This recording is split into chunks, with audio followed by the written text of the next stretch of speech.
ไม่ได้ว่ะเบิ่งทอนตัดอันนี้ลงเนาะเดี๋ยวเฝ้าตัดอันนี้ลงตัดอันนี้ลงค่อยตัดนั้นแล้วก็เอาลงเราก็จึงตัดอีกลวงหนึ่งตรงนี้ก่อนเนาะเขาคือบ่เอาลงซีก่อนล่ะเอาลงเลงซีก่อนเนาะแล้วจึงมาซีเนาะโอเค1 2 3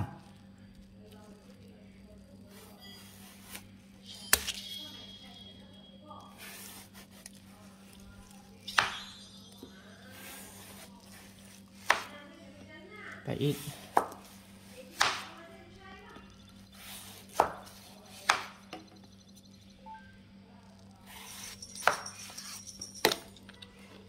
อันนี้ค่อยเปลี่ยนรวง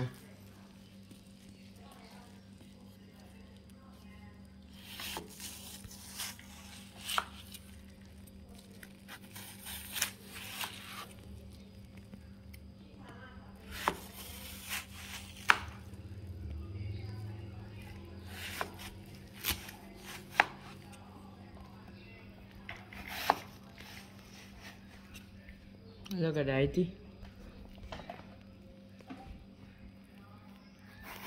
ลองมือแล้วก็ได้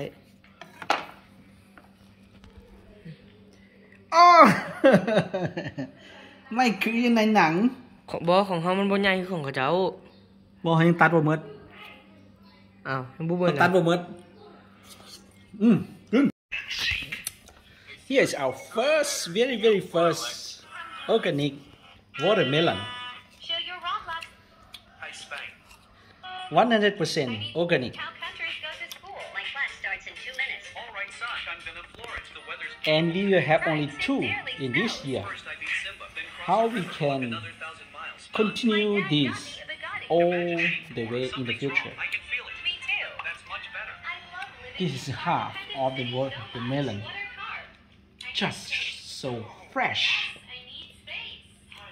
what a fresh watermelon we have how do you feel guys good I guess กุ้งหูซื้อไหนแหละกุ้งแซ่บหรือเปล่า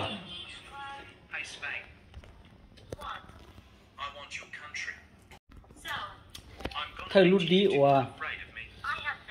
เพชรจดฉีดดีว่าชับปลาอะไรชมน้ำอ้อนรุ่งก่อนซื้อบอกจะให้ตอนน้อยเลยสิโยมชับปลากับวิธีเชฟควรดีหน่อยฮะ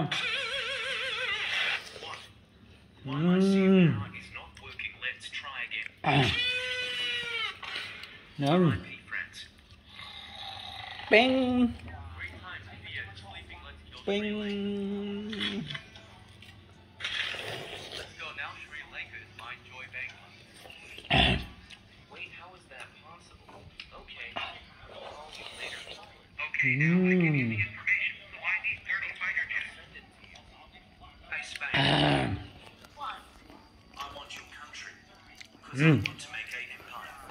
สู้ How do you feel? Good? Good I guess Good test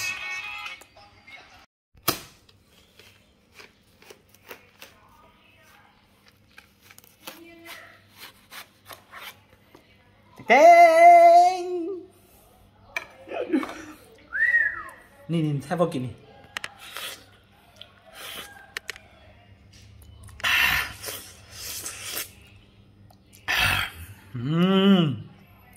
organic